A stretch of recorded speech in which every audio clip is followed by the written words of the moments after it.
Y'all have to. All right, today we are going over a few things. If you guys have questions, don't forget, please don't hesitate to ask. You guys know I'll go into detail until you understand. So if you're struggling with something, say something. All right, so when it comes to options, right? In order for you to really capitalize on what we're doing, you want movement, you want motion. Consolidation is our worst enemy. Time decay, worst enemy. Getting closer expiration, worst enemy. If you continue to have to put more money into your portfolio, fund your portfolio, take less risky trades. Take less risky trades. What do you mean, Niiko? We do weekly trades. Yes, every single week, every day, we're doing weekly trades. Some of you guys are doing 0 DTE, so it expires the same day. If you see that over the week's time frame that you're not coming out in profits, take less risky trades. So the 0 DTEs on SPX, NDX, SPY, don't take them. Find something that is going to be less volatile, or at least go further out with the expiration. I see too many times you're up one moment, you're like, yo, I'm up. And then I'm just looking at the market. I see the reversal, and then you're silent. You're like, yo, where'd that one go? Some of you guys are probably getting like, damn, this man talking about, right? It's understand what your weakness is and what you do well in the market. But if greed is coming into play, you got to correct it. That means whenever you see profits, take it, right? If you see you're losing money over and over, take a step back. There's days where I don't trade. I'm going to relax. It's in the mental, right? You have to be literally mentally ready and prepared anytime you step into the market. I try and get you guys excited in the morning. Yo, let's get it. Just to kind of make sure that it's just like going into work, right? You leave the stuff that's going on outside of work. This is the same concept. You leave whatever is going on outside of the market. The moment something's affecting you mentally, that it'll come into your trades. You won't be thinking the exact same way that you need to in order for you to be profitable or to be able to trade correctly. You'll be all over the place. For me, some of you guys say, Niiko, why you only do calls? I minimize what I have to do in the market. Instead of chasing the market going up and chasing the market going down, I just have to worry about upside. I'm not saying don't do both, because there's opportunity, and the ladies killed it this week with the puts, right? I'm not saying don't do puts. I'm not saying only do calls or only do puts, but minimize your risk on what you're doing in the market. I only take 1 or 2 trades a day. I try not to take too many for a reason. I don't know why trade 1 went well or why trade 2 did not. Versus me being able to quickly see, all right, this is what's happening on this stock. I only have 4 trades I can put on the screen. I'm not trying to look at 8, 10, 20 different stocks at once. Minimize what you're looking at. The stock is either trending up, consolidating, or trending down. One of the 3. We have a market. You have to continue to understand we have a market for the next 4 years that will be volatile. It will go up and down the same day. That just gives us opportunity, continuous opportunity over and over, right? If I start my portfolio with $500, $1,000, $200, half of it shouldn't be in a trade. Half of it, if I'm trying to build my portfolio, shouldn't be in the market. It's compounding. If I got $200, a $20 day is beautiful. $30, beautiful. $40, amazing. Some of us try and go $200 to $500, $600, $700, and then got to put money back into the market or right into your portfolio. Dang, this trade didn't work out, and then you don't sell still, to at least cut your loss. Fridays, they're risky. If I throw something into the market, I'm not putting a large amount or half my portfolio.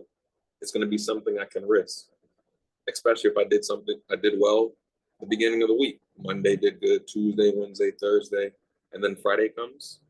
I have more, I can risk a little. As long as over the entire week, I'm profiting. Next week, as long as over the entire week, I'm profiting. Don't revenge trade. What is revenge trading? Trying to get it all back real quick. Let's say you lose 200 bucks. Don't expect that 200 bucks right away or on the next trade.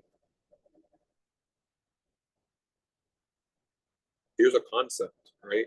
Let's say you want to spend. I'm not saying this is how much is in your portfolio. Let's say you want to spend about $500 on a trade for the day, right? Your first trade is 500 bucks. Next day, next trade, let's say that trade worked out the first one. Your next trade, it can still be 500. But let's say trade one doesn't work out. You shouldn't be trying to spend more to make up for that 500. Oh, let me put in 600, 700 because I lost 500 or 400. No, spend less. First trade 500, the next trade 300. If you do a third one, 200. I have a question. Yes, go ahead. I know you preach about, buying, not just buying one contract. So what Yes. happens if, you know, the trade, is expensive. So what if you have 500, but one contract is 200? So like, what do you do then? Here's the best part about options. There is always going to be a stock that has options within your portfolio size that you can trade with. So just because maybe I'm trading Tesla and the contracts you see are 200, there's another stock out of the 3,500 plus stocks we can trade on that is more fit for your portfolio. Snapchat, Apple, stocks that are lower costs because they don't move $20, $30, $100 in a day. Someone with a small portfolio should not be looking at the stocks that go up 100, 50, 40, 30, 20, $10 in one day. That means it's volatile. That means the cost for the contracts are probably going to be expensive. Let's say something that is more, these frogs be going ham, my bad. Let's say something that is going up $2, $3 in a day. You'll notice we traded Alibaba, PDD, Baidu, Google, Microsoft. The contract prices are different. The range is different. Some of them may be $100 to get in. Some of them may be 200. Some of them may be 500 just to get in, just to buy one contract. That's out of the money. Focus on the ones that are fit within your portfolio size. Just because Ben 10, let's say she got 100K in her portfolio and she's trading SPX, NDX. I don't mean I got to trade SPX or NDX. There's SPY. There's a backup for it. Let's say I'm trading Tesla. There's TSLL. It's like a mini Tesla. Movement is the same. The contract cost, less. So you'll still be able to capitalize on the same stock, but spending less. Go ahead. I know you're going to say something. No, I'm saying that makes sense. That makes a lot of sense. Yeah, don't risk so much or trade something that, yes, we want that big move. We all want to trade NDX, SPX. Oh, I seen somebody make 7 bands from 200 bucks. A portfolio of $600. I'll just risk 200 and then I could possibly make 7 bands. Or you can find SPY. SPY, let's say if it does go down, it's not going to wipe out your $200 almost instantly just because the stock is consolidating. NDX, SPX, it just consolidates for a little bit. 100, 200, 300% goes down like it's nothing. Drop it like it's hot, real quick. So understand every portfolio size is different. Everyone's risk is different. That means the stocks you're trading, that means the ones that we're all trading are going to be different. One day I could be trading Alibaba. One day I'm looking for something with news to see where I can just capitalize on. Different portfolio sizes mean different stocks you can trade. They all have different volatility. They all have different implied volatility. It changes, it increases, it decreases. The higher the implied volatility, the more the cost for the contracts. The less implied volatility, the less for the contracts. That means there's less movement on the stock. Within a day, it's not going up $30, $40, 10%, 3%, 5%. Focus on also the trends, right? We get a market where things start to trend. Maybe the China stocks, maybe the AI stocks, the tech sector's doing well, the EV cars, maybe the airlines or banks. There's an ETF for each sector. Look to see which sectors are doing well. Then you can choose one out of those many stocks in that sector that moves, that you can capitalize on with, depending on your portfolio size. Focus on volume. In order for you to sell something anywhere, let's say eBay, wherever it is, you need other people buying it. If there's no one buying it, how are you going to sell it when it comes time? So before you jump into a contract, make sure you're looking at the contract volume. Is it higher than the ones around? Is it low? Are you used to trading the stock and you know this is a lower volume than normal? Or you see it's higher than normal? What's considered a low or high volume? Like, is there a certain percentage? Like, if it's over like 30%, or if it's at 100%, what do you consider a high or low volume? So you can tell volume. You can tell volume depending on the stock. So all of them are still. So let's say I want you to pull up Apple's option contracts for this week, this Friday.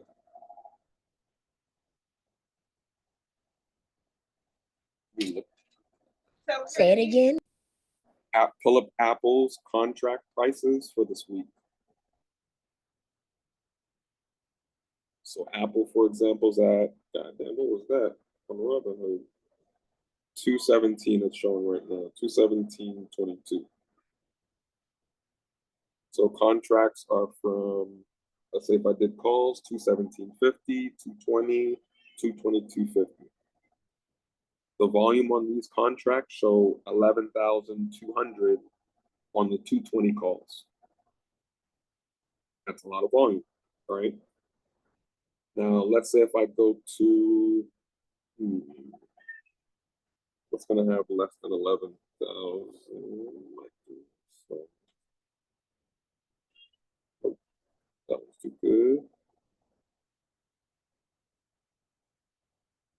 Hold on, let me find one that Alibaba. Here's perfect. Alibaba is at 131.81 right now.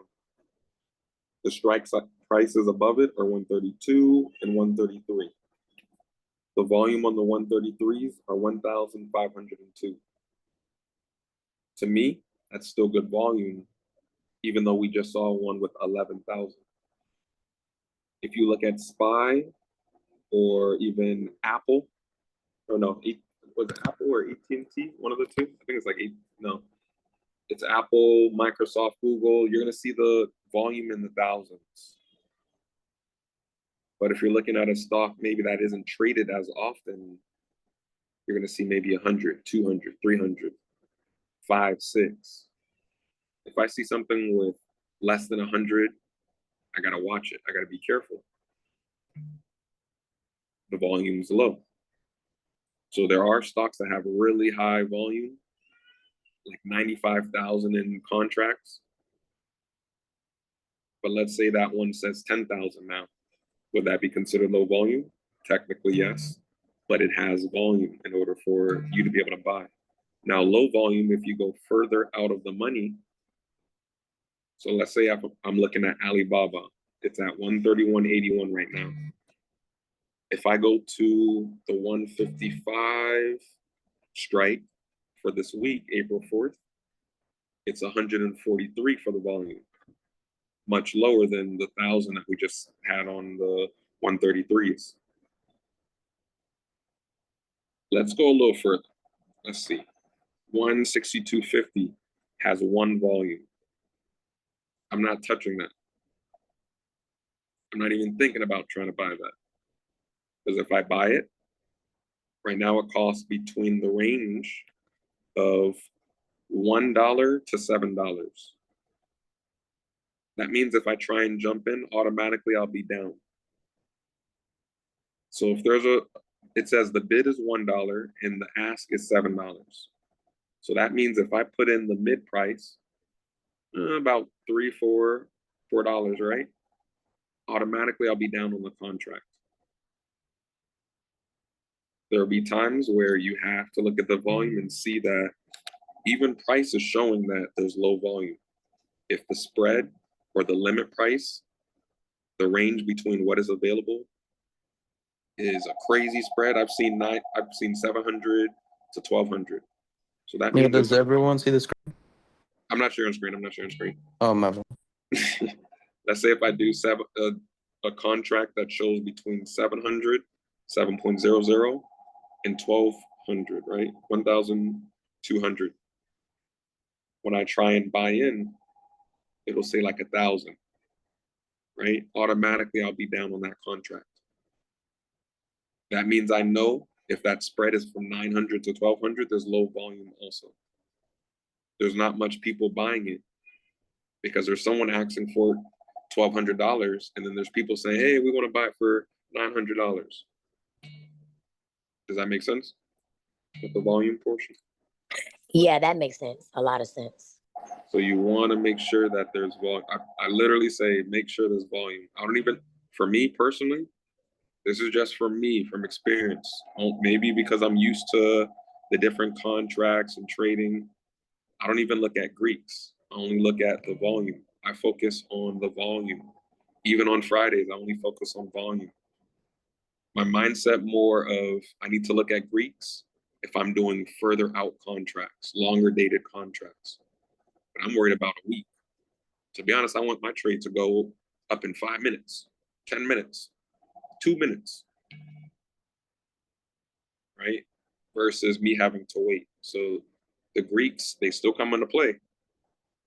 Some people say, hey, what's the perfect delta, theta, right? To me, I'm not even looking at them. So I won't even necessarily know, hey, this is what I see all the time. What I'm seeing is there's volume, and I'm looking at what the contract has done. What it is, where was it yesterday, the previous day? What has it done today? Did it go up from $20 to $40? $20 to $500, whatever it is. I'm looking to see what the contract also has done. Some of you guys, I call it watch list warriors, right? I put stocks on my watch list, the contracts, but I'm doing it to kind of see an understanding on what's going on. What could I buy? I'm not trying to fool myself, say, damn, if I would have put in 5 bands, I could have made $100,000. No, I'd rather know what is contracts doing? What is price doing? Okay, this contract's moving. Is it a flat line? I'm sure some of you guys have bought those contracts. You buy into it, price just stays the same. You're like, whoa, hold up. Like 10 minutes later, it jumps or falls. Like, wait, what? Contract's not moving. It may be too far out of the money. No volume. People aren't buying and selling it. What moves stocks, right?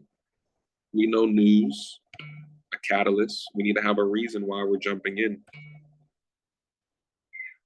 If I'm using technicals, the news is what helps line up what occurs.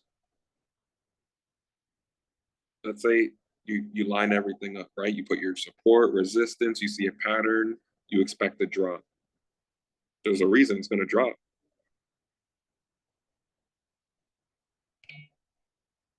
We really have a market where we see the market go up and down all in the same day. There's certain times that you got to focus on, right? Of course, market open 9:30. You shouldn't be late, especially if you already got money in the market. You don't want to see your money already down. 10 o'clock. Sometimes we see that reversal where we got some news, right? I'm not leaving my phone or my charts at 10 o'clock. I need to know what's going on to see if there's a report, whatever it is. The economic calendar.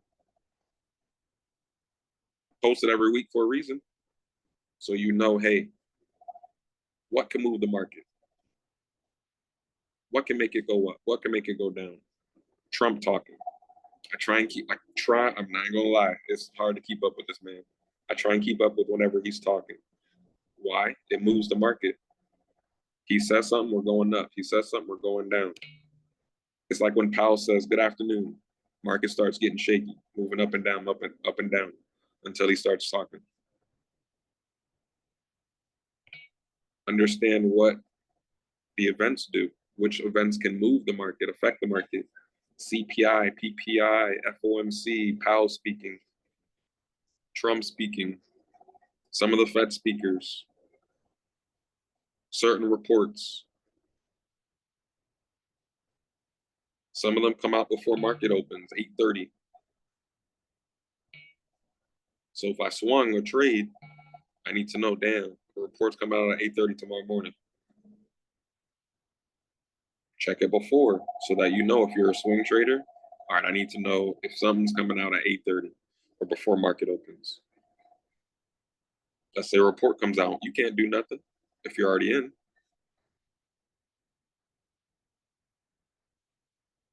Sometimes, let's say a report comes out, it takes like, let's say about 15 minutes for them to really understand and digest what it is. Sometimes it'll be right away. Sometimes it'll take like 15 minutes. So you'll see some up, some down, and then it finally starts choosing a direction. It's bullish, it's bearish. That's when we capitalize on the direction. Again, you don't have to even trade when we have news like that. It's risky. It flies up and then 2 seconds later it goes down. Risky. Last week, I ain't gonna lie, last week was fun. Boy, we have fun and keep it simple. We minimize the losses. Friday, I lost like $400. That ain't too bad. Monday, Tuesday, Wednesday, Thursday, we was hitting home runs. As long as the wins outweigh the losses. I try to keep it simple. I try to make trading simple. The moment you complicate it, that's what it's going to be. I made a community so I can surround myself with other traders, other people that I can bounce ideas off. What do you think about this? What are you looking at this? Talk to each other, yo. Maybe one person's better looking at this stock than you may.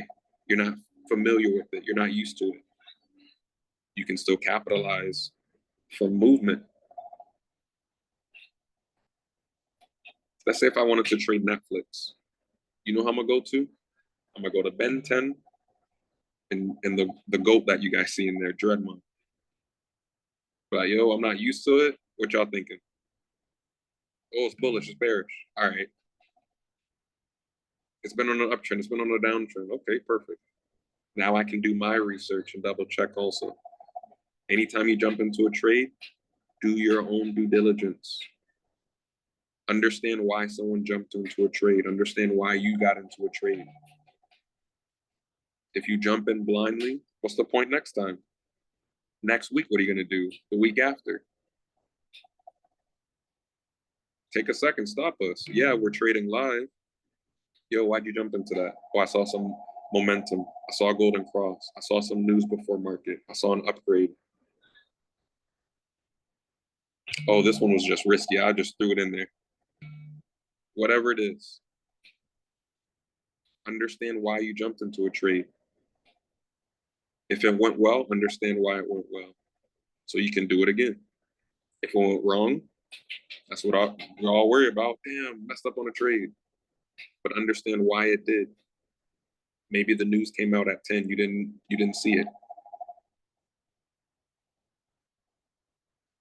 Right? Maybe something occurred. Trump talked. Maybe it's just a market, right? Our strategy is never going to be 100%. The mind kind of tricks us thinking, all right, third one's a charm. All right, this one's got to be it. All right, let me go ahead and spend a little bit more money on this one. I know this one, they can't hand me down that bad. Now you got to follow really your trading plan. Follow what you put in line for your setup, for your trades, for you to jump in, for you to sell. Everyone gets greedy in the market. Everyone, I promise. Everyone, even if it's a little bit of greed, some way, I'm gonna hold a little bit more. I got 105, let me get 110. The moment we start looking away from the charts and we're just looking at the dollar amounts, it's a wrap. Of course, we love the dollar amounts. For me, I love the percents. I say, guys, focus on the percents, focus on the percents. The money follows. So if I spend $100, if I spend $200, the money follows, right? The percents. Let's say you make $200 and you spent $2,000. I made $200. I spent $100. Percentages matter. Those things add up. I'm not trying to risk so much to make 5 to 12%. I'm trying to grow the portfolio. Let's say if my trade doesn't work out, let's say I don't cut it at 30%, 40%. Well, that win's gonna outweigh that loss for sure. Any questions, guys? Hey, Niiko. Y'all can hear me over these frogs? Yeah. All right. This week, another fun-filled week. Actually, let me pull up and get the economic calendar going as well. Do we need to go over any of the trades this week, or we're good? Actually, so that 400%er at the top, she was nice. All right, let's pull up Twitter.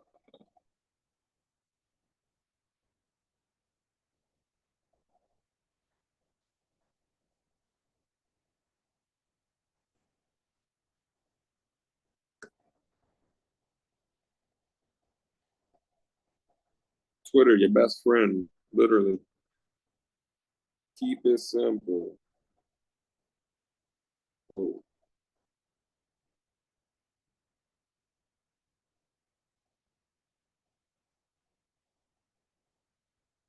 Actually, it's about to be a fun week. Shit. We got CPI Monday. That's for Euro though. Unemployment claims, PMI, employment change. On Friday is a full fun packed day.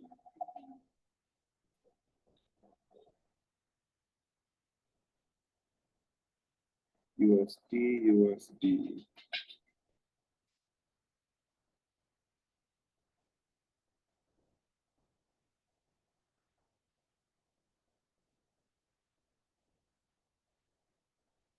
I hope y'all ready for this week.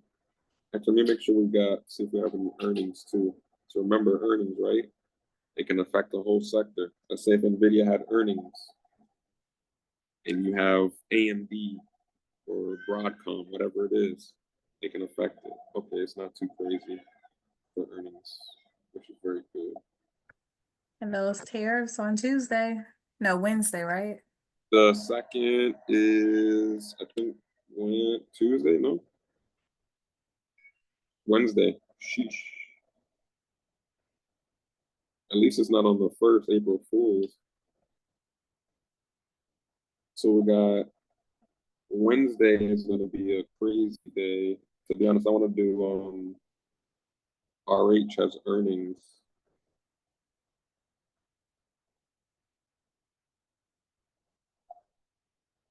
Definitely want to keep an eye on that one. See, every week, just go through news. Go ahead.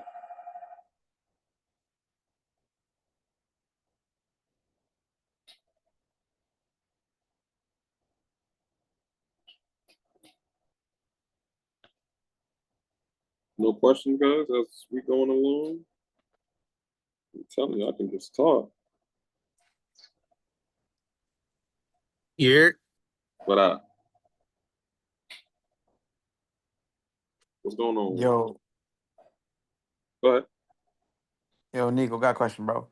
What's going on? Sometimes, on some of the contracts, what does it really mean when you have a high number of open interests, like over 3,000, and a very little volume? So is that people just got caught with the bag, like with the contract, or just folks who holding? But I mean, What is it, like a contract that was about to expire? Like something nah, you're looking like for for Friday? example, like there was an April 4th when you was talking about Alibaba earlier. Mm-hmm. I pulled up, I think it's a 152.50, and it was like 38 volume, but over 2,000 open Open interest. interest. So a lot of people held through that crazy, what was it? I think Alibaba, everything just about dumped, including Alibaba on Friday. So technically, yeah, people left with the contract. What's the price of the contracts? To BG, I didn't even. I was just kind of trying to Oh, just correlate the flying through. two. It's probably low. I was just kind of just looking because I'm thinking, okay, does that really give me a high level of confidence on folks that are holding to that date? But on the flip side, it's also very low volume. So who's really gonna Yeah, cop that's what I'm this? about to say. That low volume kind of would have cooked it. You want to be careful with the low volume because you'll be stuck just like them with that contract. Yeah, bet. Let's see. Earnings through the week.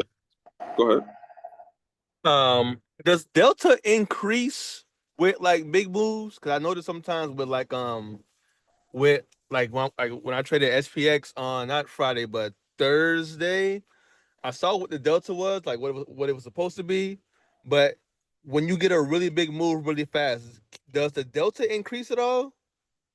When we get big, so when we get big spikes, that's where we get those moves. That's where we get the change in the implied volatility.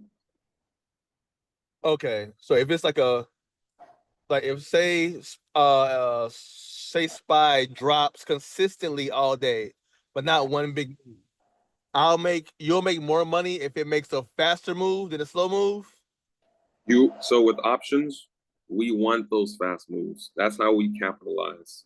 So like how we get big spikes ups, like when we get Yeah. big body candles, and then you look at your contract, you're like, oh shit, that's what we want. When we see those big candles, that's when our contracts really move. If we get a whole bunch of small candles gradually going up, yeah, that's good, but our contracts, they're barely moving. Got you. Okay. So we want those big body green candles. That's the reason why I say the first 30 minutes, first 50 minutes, we get that volume, we get those big body candles that can give us price. I think one of the days through the week, I did like 76%, like damn near instantly. It was up 76 as soon as I jumped in. Yeah. So as I jumped into the candle, big ass green candle. So Gotcha. yeah, so yes, you want those. Any questions, guys? Don't be afraid to ask. Market rotates, market changes. Patience. I say it every day. It pays. You got to have a lot of patience. You can't expect. Let's say you put in a trade, right? Sometimes we have to expect it to potentially go to $1, right? Have a backup plan just in case you can't risk it. But if you can risk it, for me, I'll risk it till $1, right? We have contracts. If you're starting out 2 weeks, 3 weeks, 4 weeks out, they cost a little more. But if the trade doesn't work out the first day, the first 2 days, the first week, you still have time. Versus you put a contract in for the week, you're not sure how to sell. You're asking, hey, how do I get rid of this contract? If you want to start out small. Practice, start out small. Paper trading, yes, it's good. You learn and understand how contracts move, but it's not your money. So you're going to treat it like it's not your money. So you're going to hold it longer than you would have, or you'll see red and still continue to hold. Right? Start out small. If you are going to do a paper trade account, put it with the amount that you are going to start with in your portfolio or what you're normally trading. So now you're making trades that are within your range of what you would spend versus, oh, let me put in 2 bands or 1,000. Let me see if I would have made a lot of money. That's just going to keep putting yourself into a position like, oh, let me kind of think I can turn 100 to 1,000 in a day really quickly, over and over. Have the mindset of compounding. The small gains, they add up, the 20 to 30%. You probably never see anyone post 20, 30% except for earning in the morning. It'll be done 5 minutes into the market, 2 minutes. You'll be like, yo, I'm jumping into this. All right. 2 minutes later, yo, I'm done. I'm out. See y'all. Enjoy your day.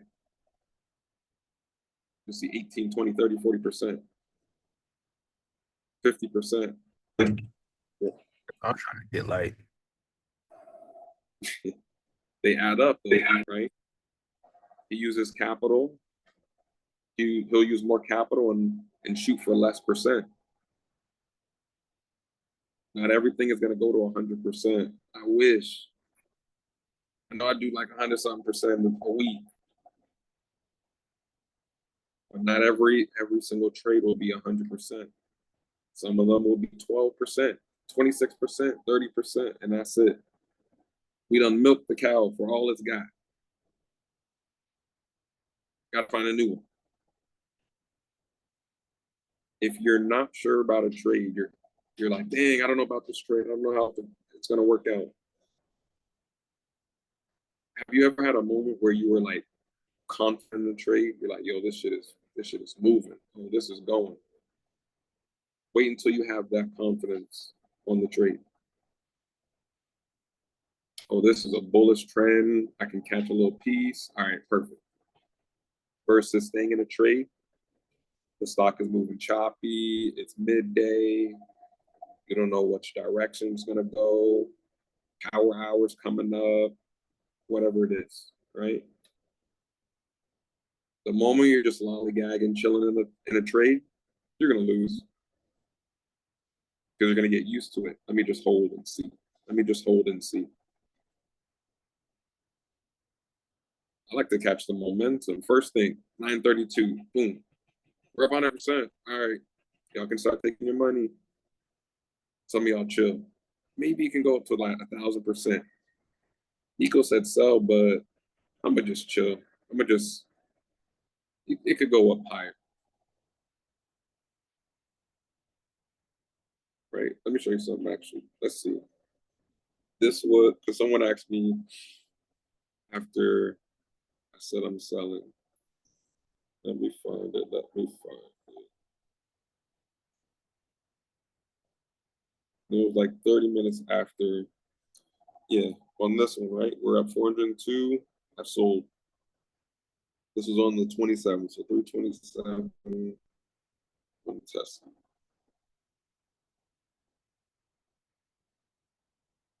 Yo, I'm still holding. Should we keep holding? Oh, trade.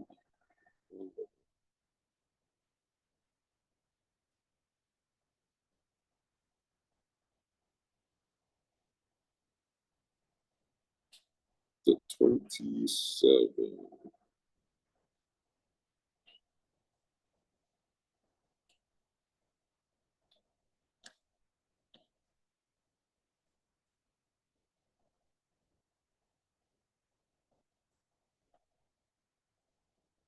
So this was the whole day.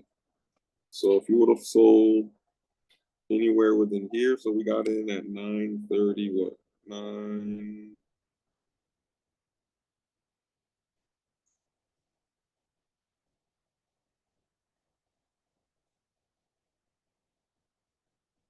$9.31. Sheesh. Right, 9:31. Right when price open, right? We got a nice golden cross towards the bottom. Got some nice momentum off rip, right? Damn near stairs. Nice trend up. Small pullback. And then the full breakout, right? The contract was sold at 10:54, 10:55. Looks like 10:54, 10:55-ish. Where's 10:54? Right here, right around here, right? This is the highest point that the stock traded for the day. If you held through this and then you saw this, it was still not, the price of the contract was still not as high as over here. You make the most money in short periods of time when price jumps in a short period of time. So let's say if you would have bought in here, this, you're making money very quickly on the contract. But if price is consolidating, like here, contracts, even though you'll see a few candles green, it's not moving like how you would see with the big body green candles or the big body red candles for the put pirates. Over here, you can capitalize. Over here, you can't. Over here, you can't. Get used to trying to be in the trade only through the motion, only through the movement. You may not catch the very top. Remember, just a piece, just a little piece. It's not always going to be from the very bottom to the very top. All you need is a piece of the trade, a piece of the pot on what's going on, what happens.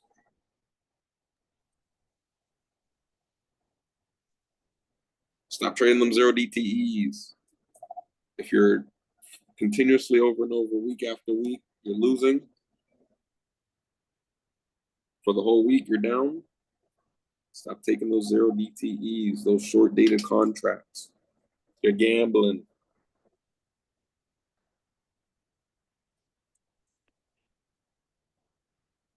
Anybody got questions?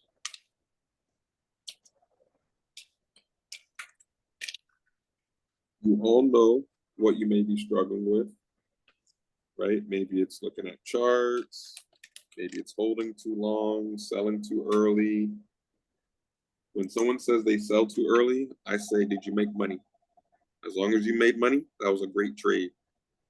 But it wasn't like the person next to me that did 300% on the same trade only did 20%. That's fine, compounding. They add up. What if their next trade, they try and go for 5,000%, 500% again, and they're losing back to back. They're not selling. Yo, Yo, yeah, I had a question. So recently I've been getting shaked out or getting trapped in like some fake pumps, the morning fake pumps. As soon as that market open, it's trying to choose a direction. So what would be some tips on like, writing that out or being successful in those situations? for me, I realized that when I was doing that, I was trying to be the first one to buy in. Are you buying while it's already going on the trend, or are you buying pretty early? You're like, let me try and be one of the Like first. I'll typically buy when I already see the clouds blue, so the trend's already happening, and then we're sustaining the trend, like we're above the trend line of the Equinocci clouds. You can wait a little bit to see if it continues or if it breaks down. In most Yeah. cases, if you waited a little bit, probably about like if it was 10 of those scenarios, probably like 8 out of 10 times, if you would have waited a little bit, it would have dumped and you probably wouldn't have took the trade. Gotcha. So just Yeah, sounds. sometimes waiting a little bit. Sometimes you'll think, damn, do I just wait till 3 green candles and then I can jump in? It's not going to be like that. There'll be times where there's 2 green candles, trend continues, or trend reverses off of just 2 candles and that's it. Or trend reverses after 5 green candles. Try not to count the candles and say, hey, try to watch to see what is price doing, who's in control. Is there news coming up? Is there anything that could potentially make this change in price very quickly? Has it been running up for a little minute and now profit taking has to happen? Has it been falling? So sooner or later people see it's on sale and start buying it. What was it on Friday? We got the last part of the market. It was still flat, right? Let me find SPY. Hold on.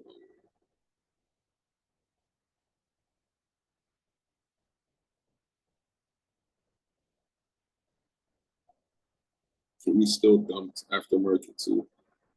At a 553. That should somebody had said 556, 556 on Friday. That shit went straight to 555, right under it too. If they have 556 puts, they would have 8. All right, so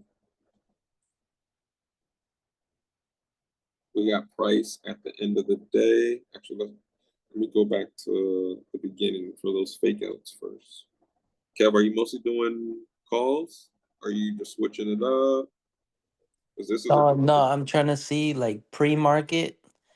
I'll see what's holding strength, and then as we open, depending on that direction, I'll tend to, jump in.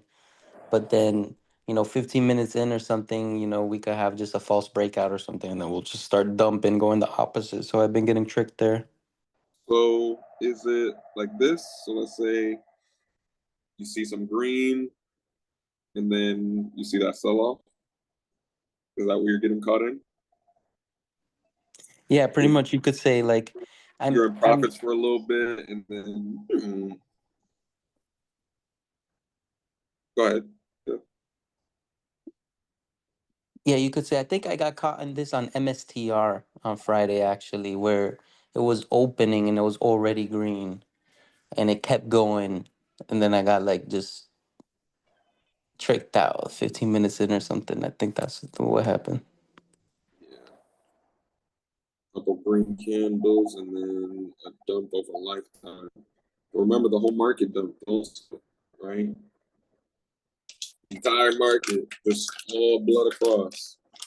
People capitalize. A lot of people capitalize on that blood for the day. Yeah, so seeing these and like seeing these wicks with a lot of upward, like the upward wicks, I thought, we had a trend there stabilizing. I got tricked out basically in this trade. So I would say, so let's do this, right? You see we got a lot of wicks, right?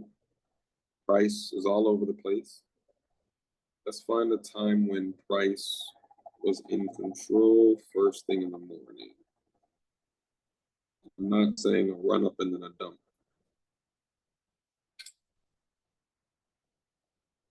That's 20 now. Here's a nice one. A good about 30, almost not a good hour, almost. Right? This is still not even that good. Let's see. Because you could have, this almost kind of still looks like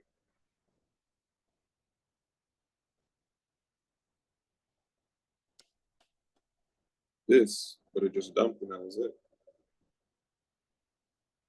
Let me find solid body candles.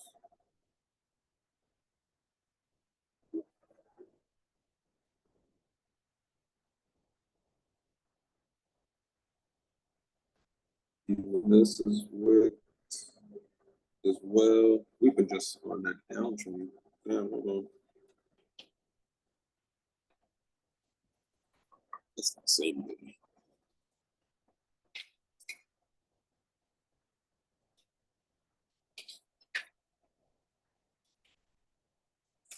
Let's see if I can get good. So I'm trying to find the day where it was just bullish.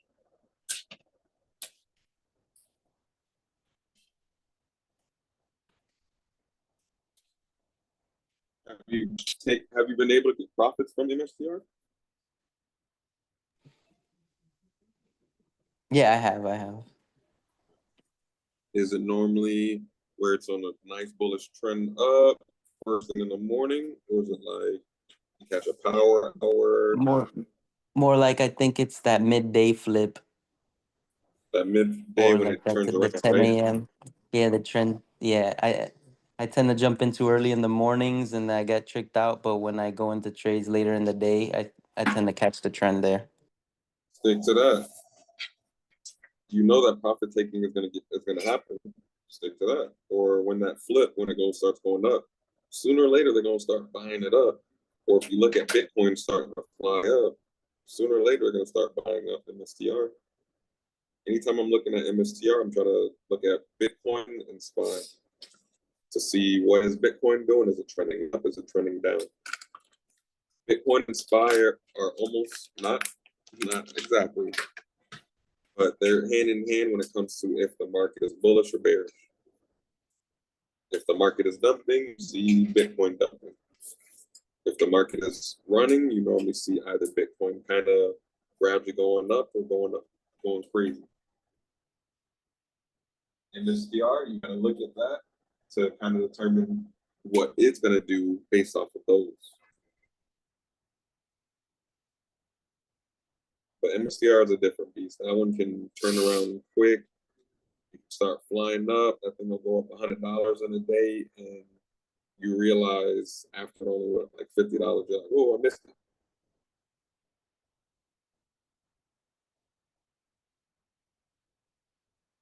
But MSTR definitely sometimes can be easy but difficult, especially in this market. You see a lot of different ups and downs on it. Yes, that's opportunity, but a lot of quick reversals as well.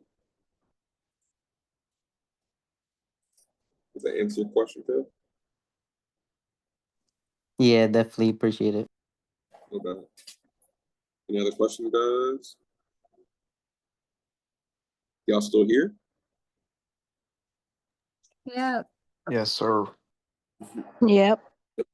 Y'all two turn for the weekend? Y'all they lit? Or y'all just listening in? Just trying to grasp as much information as possible. Just soaking it all up. Yeah.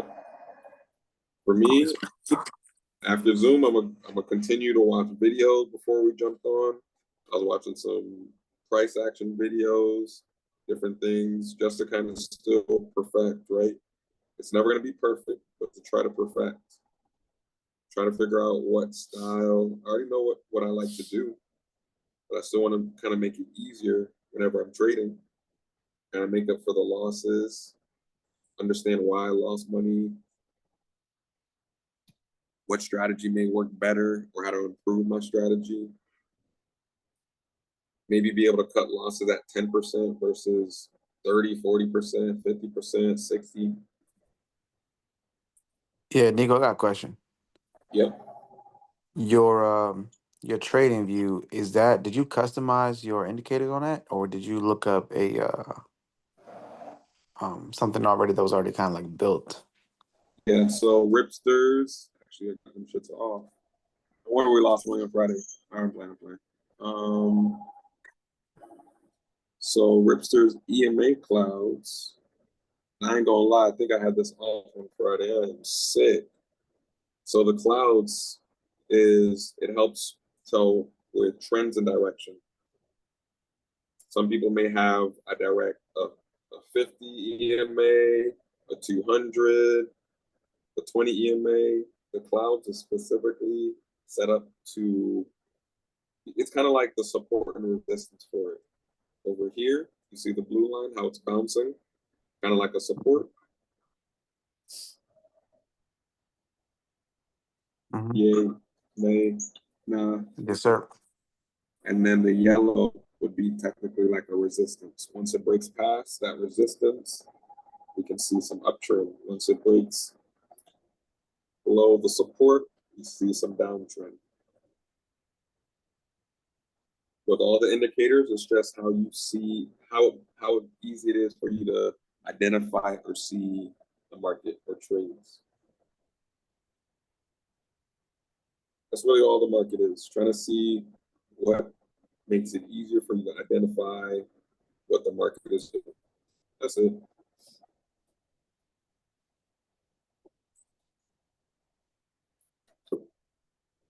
Choosing a strike price. I'm gonna give you pointers. When you're choosing your strike price, you don't want to go crazy. You don't want to go out of the money.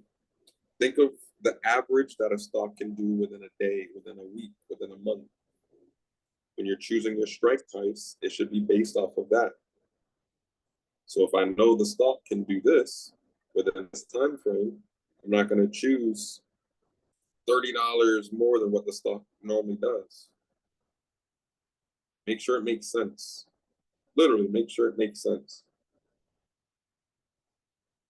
So if I'm going to jump into a trade, I'm looking at volume, but the strike price, it does matter. It doesn't have to get there, but it does matter. Right? I'm going to try and add in more trades where it has more time, a week, 2 weeks. Like MSTR, it had 2 months and it was up 40% in 4 days. Right? So I'll try and get less risk on the table for you guys and be able to at least, but you got to have patience. I'm not going to lie. I've done trades where it was like 6 months out. I'm selling it a week later, like, yo, I'm up. Stock keeps going higher. I'm like, oh, shit. But you got to have patience.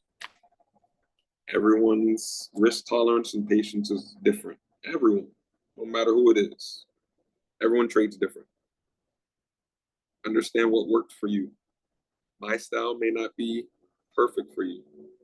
Ben 10 style may not be perfect for you. Dreadmons may not be perfect for you, right? But get the bits and pieces that we understand in the market to be able to put your own style into the market. There'll be times where I wake up like 5 minutes before, I got a freestyle, like, oh shit, I didn't get a chance to look at news. I gotta just look and see what's moving. I'm looking at price action, skimming through the news as I'm wiping the crust out my eyes. But I'm used to it. I'm used to seeing what price is doing. I got my go-to stock. I love hitting 8 out of 10 trades versus it's 3 out of 10. I go straight to my calls, right? Making sure the wins outweigh the losses. They gotta. Making sure the wins outweigh the losses. If not, then there's no point. Then I'm just donating money.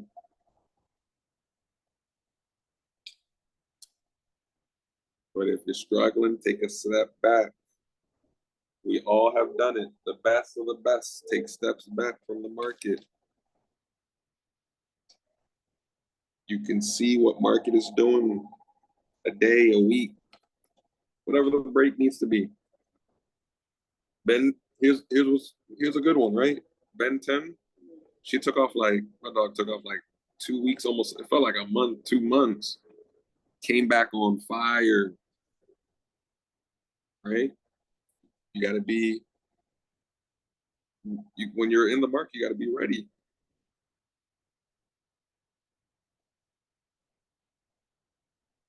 The market gives and takes, but you got to be ready to be able to capitalize on the market, what it gives us.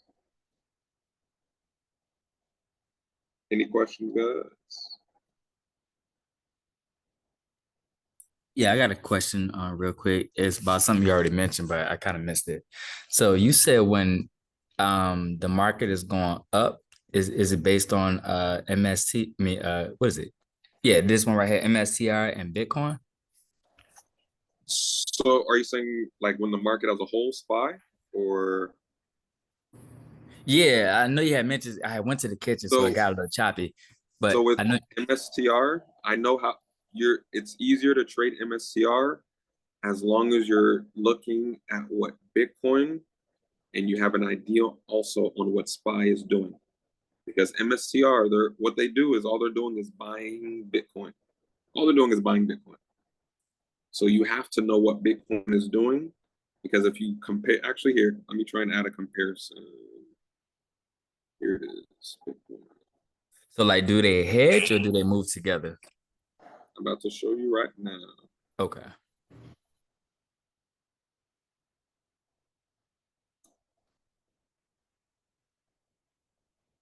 Let me zoom out because this is on the 1 minute.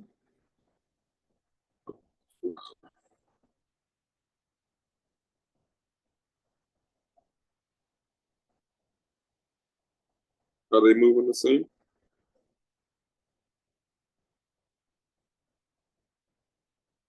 Just about. Okay. I got you. I see it. Okay. A little bit. It's there. Like that's the uptrend. Technically, this is gonna show bigger, but it's just trying to show, hey, there's movement that's similar. So towards the end, we got that dip over here. Same thing, consolidation over here. So they move hand in hand, basically. So if I say, hey, take a look at the China stocks, they really move together. Alibaba, Baidu, JD. So when I say, hey, MSTR, take a look at the crypto stocks, most likely Bitcoin is moving, MSTR, Mara, Riot, all of them as a group, a unit. Okay, that makes sense. I got you. Same concept with other stocks. Just depends on what it is. Same exact concept with other stocks also. SPY, QQQ. I want to know what's going on with QQQ. For the tech stocks, I want to know, like, there's an ETF for almost every single one. Yeah, what is the difference between the IWM and QQQ and SPY? They all have different stocks that are accumulated within them. QQQ is mostly based, this is literally tech stocks. SPY is the different sectors. It could be banks, it could be airlines, it could be tech. So that's the main 500 companies. QQQ is the tech sector. How is the technology sector in the market doing? There's even a cannabis one. There's a chip sector one. So the semiconductors. There's one damn near for each of them.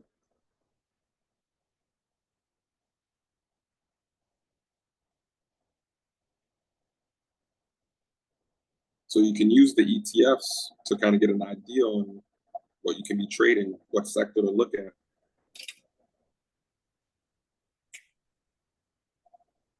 Any questions, guys? Yeah, I've seen them. I've seen trades on IWM. I've also seen something related to SPY called E-mini future, something like that. What is that? So E-mini futures is basically, you can look at it on here, E-mini futures, ES1 with an exclamation mark. So if you're looking on TradingView, ES1 exclamation mark. Futures, it actually opened at 8, and let's see. No, that's on So low. like this is moving as the market is moving as well, right? Yeah, this one's E-mini is closed right now. My apologies, but E-minis is basically how the market is. So if SPY is up, most likely the S&P 500 and E-mini futures is doing the exact same thing. Does It's like, any move before the other, or they're at the same exact time? nah, you trying to find a cheat code. Nah, one's not lagging compared to the other.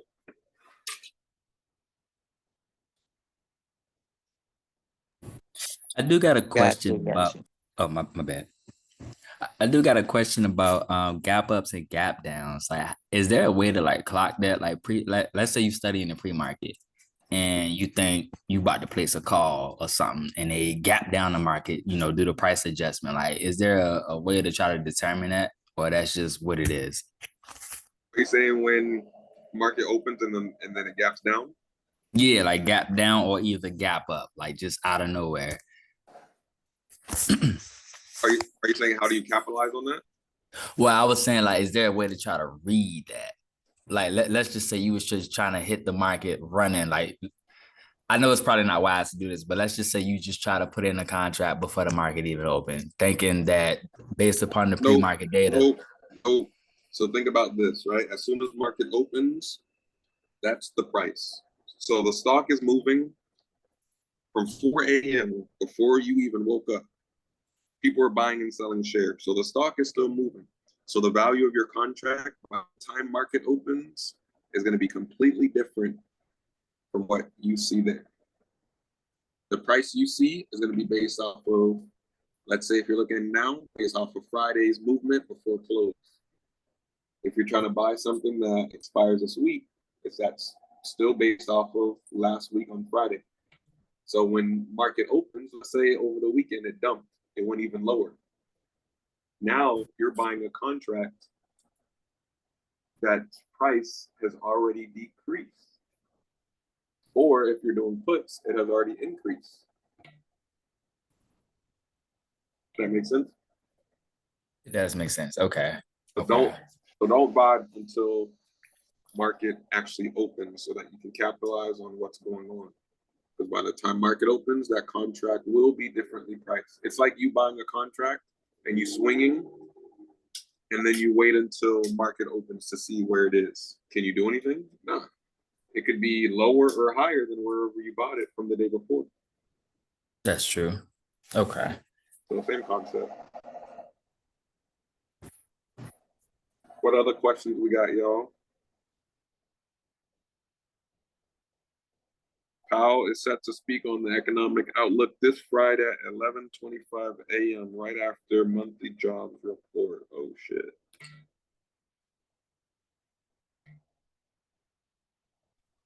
I have a question. Yes, ma'am.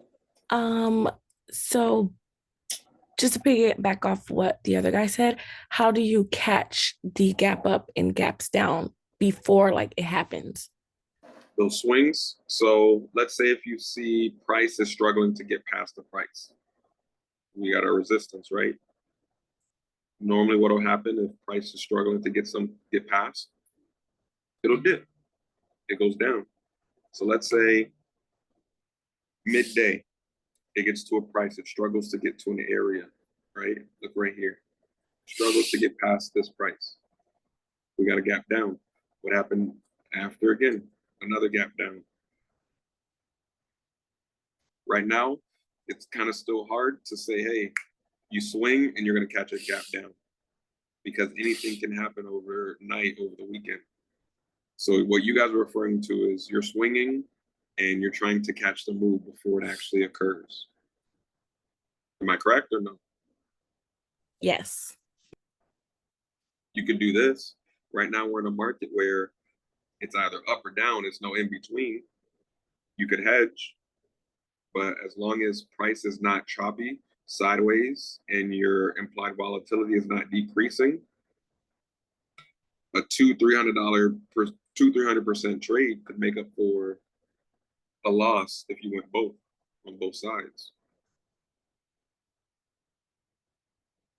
Just a concept, but of course you're risking on both sides, but the win has to outweigh the loss. For me, let's say for earnings, if I'm more on the side of the stock doing well and going good on earnings, if I do hedge, I'm going to spend more on the call versus the put.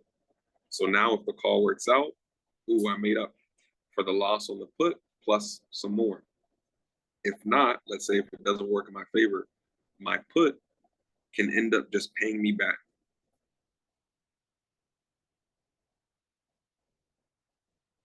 Does that put a kind of a clearer picture? Yes. Thank you. No problem, no problem. What else we got, y'all? So what's up with the trends I've seen recently, SPY XPX? No, it doesn't always happen, but I seen that pump towards the end. What do we think that's about? It could be people closing positions or DTEs. It could be, it really could be anything, to be honest. We have had so much news back to back to back throughout the day. It could be, it's something normally. Maybe the market was dumping, just like how we got the end of the day pump. What was it?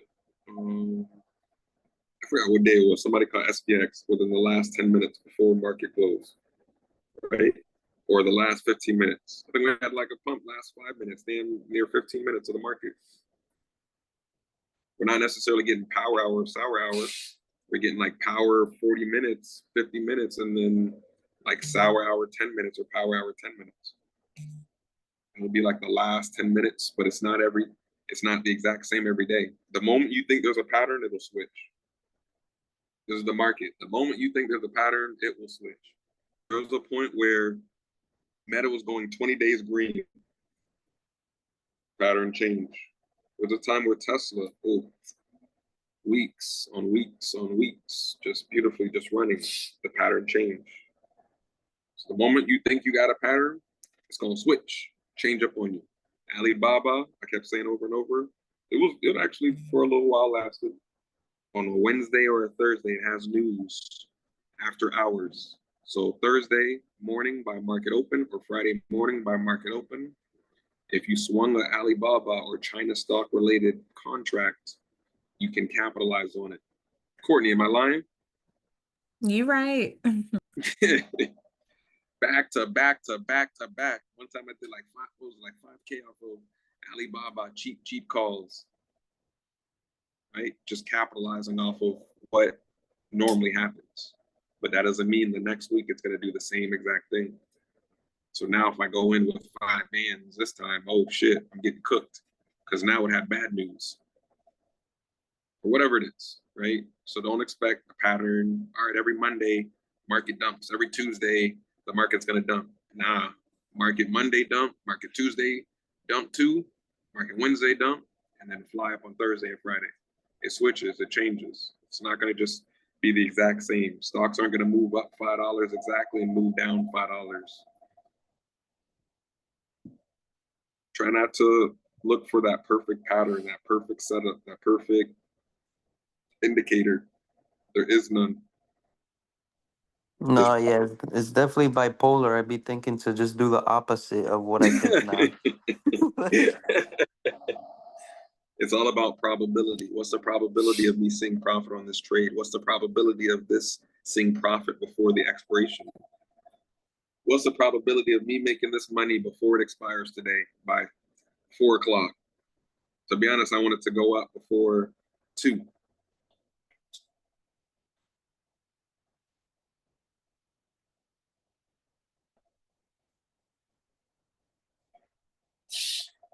What else we got, y'all? What other questions y'all got? Okay, last question. Okay, so TradingView is our best friend when it comes to charting. Yep. So is Twitter our best friend when it comes to news? Yes, it is. Okay. Here's the best part. Here's my favorite part.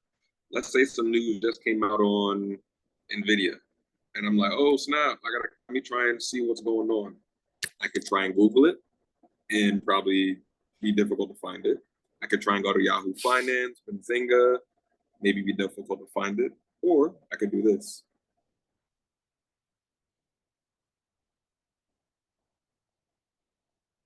It'll either show up on the top, so the top news, or the latest.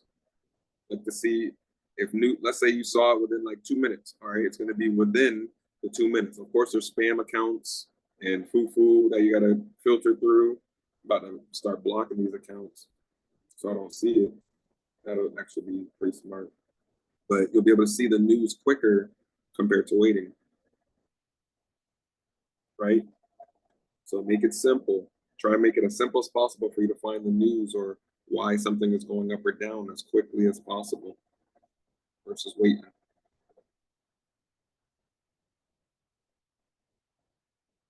Any questions, guys?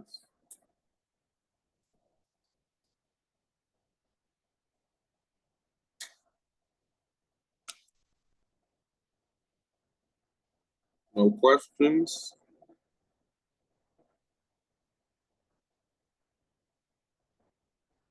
The market gives and the market takes. You gotta understand the market will give and take. It's all risk.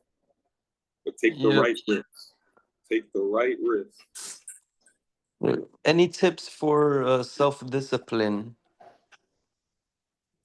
and not So just like, just being yeah, willy-nilly out in the market, just throwing shit out there. Is that discipline, what you and mean? let's just say someone has a tendency of selling early or getting shaken out. All right. So the selling early part, are you making money on it? No, losing, like selling when you're down, like risk management, but it'll turn around. All right. So why are you jumping into the trade? Is it because of momentum? Were you trying to catch a piece of the momentum and then price reverse? Was it out of support? Did it reach a price that it struggled to get past and now it's reversing? Was it a news? Was it some news that you saw that was 10 minutes ago, 5 minutes ago, or right then and there that's moving the stock and now you're trying to catch a piece and maybe price people are starting to sell? Yeah, I would say momentum most. So now you're in a sense, think of it this way. For me, when I first got introduced momentum, they said, yo, there's momentum trades where it'll be going up, but sometimes you might be chasing it. I said, what do you mean chasing it? Like literally, bro, it'll be going up and you're like, let me get it, let me catch on to it. But you got to remember, there were people already in it before you jumped in, and people like you trying to capitalize on that move as it's happening. They're going to sell sooner or later. So if you're jumping in too late, be patient, wait. There's going to be another opportunity. So if you see over and over you're doing the same thing, trying to chase, wait for something that's maybe been consolidating for a while and then it's starting to break out versus maybe it was just on the downtrend, it's reversing and now it's reversing again. If something is consolidating, sooner or later it has to get out of that consolidation. The longer the consolidation, the bigger the move up or down. So let's say if it's on an uptrend, you see it start to consolidate. You can try and catch it as the consolidation occurs. Remember, of course, the longer the consolidation, we're losing money, depending on the expiration. But I know you. So you're probably choosing. I know you, so I know you're probably choosing contracts that expire this week. If you see that the trade ends up working out in your favor and you're selling too early, go a week later for the expiration. So if it works out, you're still good. It's not as bad.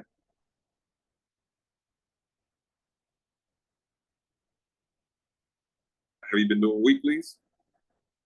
Yes, mainly weeklies. I feel like the expiration out would definitely help.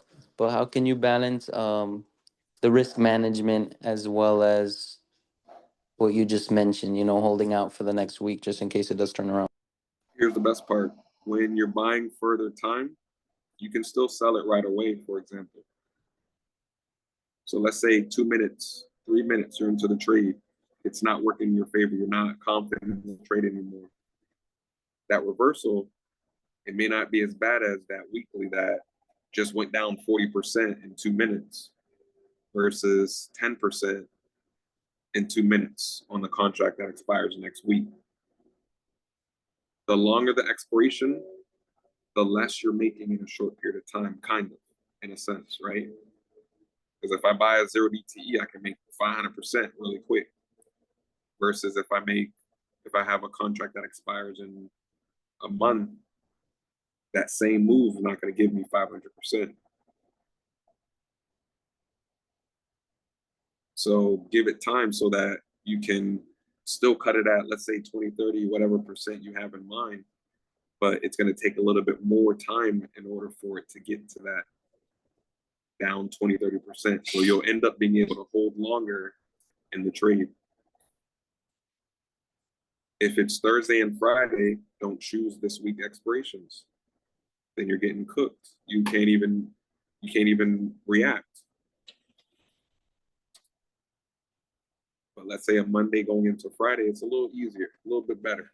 A little bit better. I'm not gonna say easier, a little bit better. But as the week goes by, choose the next week. If you trade 0 DTEs, this is what I say as it gets close to 12 and 1 o'clock. Choose the next day versus a 0 DTE. You'll survive longer in the market.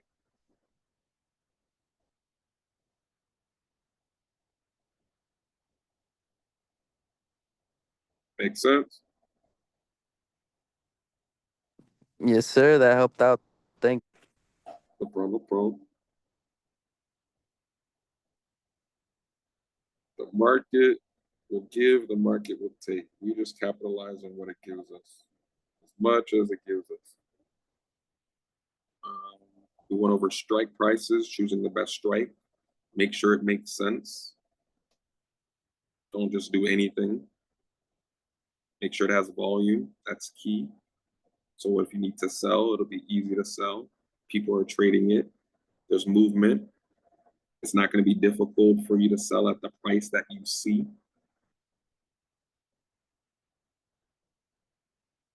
Combine technicals and fundamentals, the news and your charts.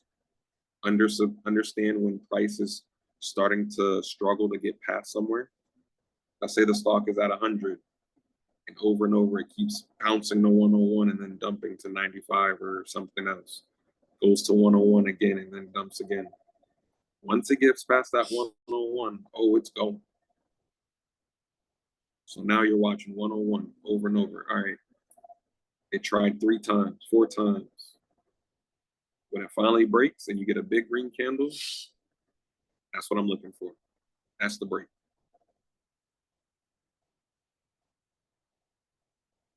Repeat that again, Niiko. Which part? Which part? You said something about candles and a break. Oh, when, let's say, a price, just like your support and resistance, if it's struggling to get past the price, keep a close eye on that. That means the buyers and the sellers, they're keeping a close eye on it. So the moment that it breaks through, so let's say it's at 100 and you want it to get to 101, and it keeps tapping it, dropping, tapping, dropping. The moment it gets to that 101, it'll be that moment where it breaks past it. Goes to like 103, 104. So keep a close eye on the supports and resistance. They're mentioned for a reason. They're areas where price may have struggled to get past. It's like a wall. Once it breaks past the wall, it goes.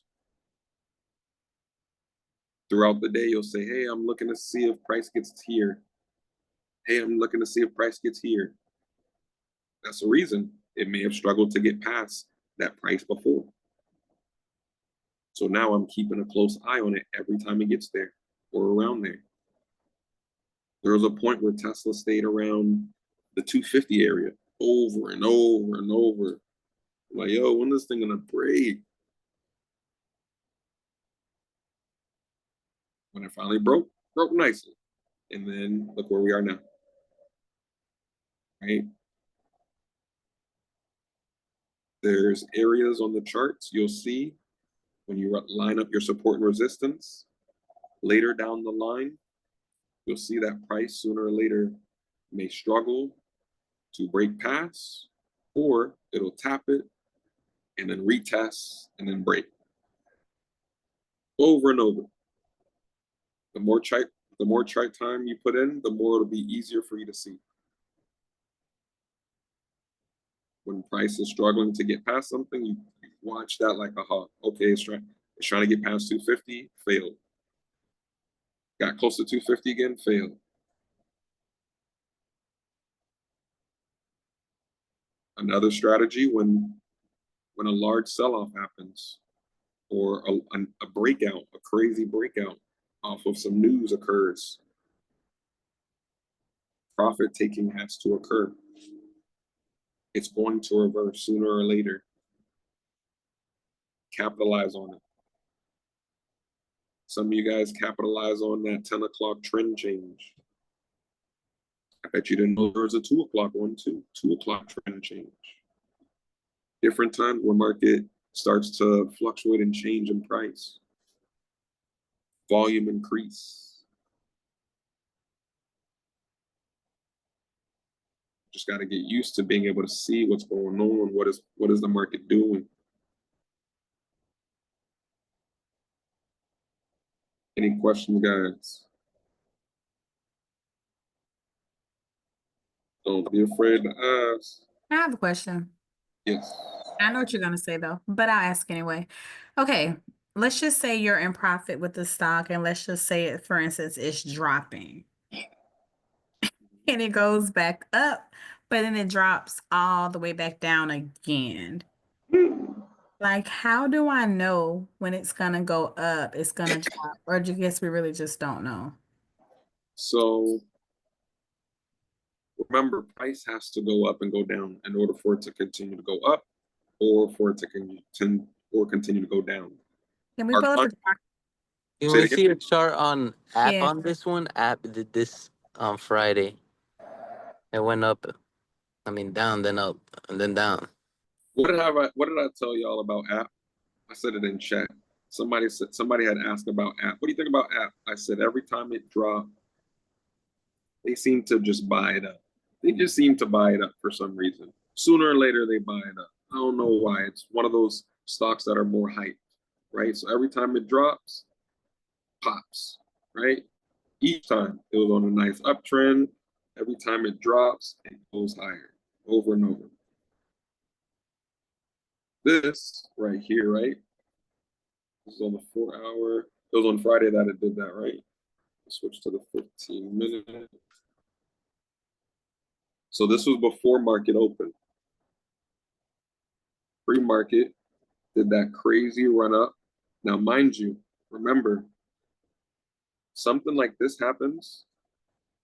Let's say a company announces this is not what happened, but let's say a company announces bankruptcy, whatever it is. You see the stock plummet like a falling knife. People are going to see that as a discount. It's on sale. For me, I call it sometimes a dead cat bounce. It's going down, and then runs back up. People look at that like it's a sale, like a clearance. That's why I was just saying, you're gonna see price going up, you're gonna see price going down, and reverse quickly. Same thing. When a company is like this right now, it's not even necessarily the fundamentals of the stock. It's just more hype. It's trending. People are paying close attention to it. More money is being circulated into this than normal. A lot of news is around it when it comes to at least like people talking about it, more chatter about it. That's why you see the volume. Stock goes from almost what, $400, $330 to $252 in a day. That's volume. That's attention. As a trader, we want that. We want to be able to capitalize from attention. This is too much attention for me, but it's attention. With attention comes volatility, ups and downs, ups and downs. People see it's on sale. People see it's too pricey.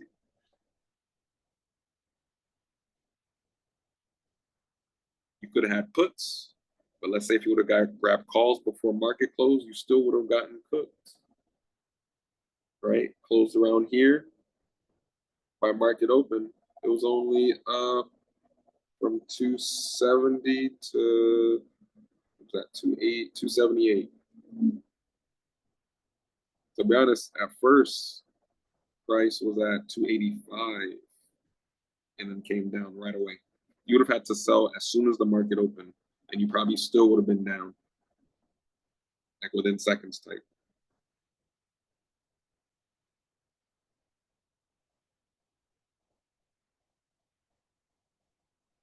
Any questions, guys?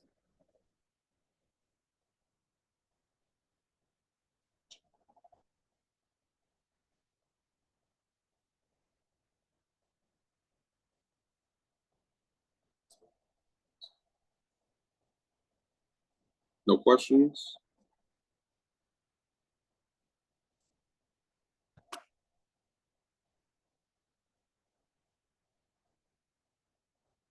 I'm gonna end it here since we got no questions. Nobody said anything on the chat either. All right, good. I'm gonna end it here, y'all. Don't forget, Monday, market open, 9:30. Be ready. It's still the weekend. Still study, still understand what's going on in the market, what you're going to be looking at. Understand what you can trade on your portfolio. But y'all have a wonderful night. Blessings. Thank you. No problem. Yeah. See ya. Thank you. Appreciate it. All love.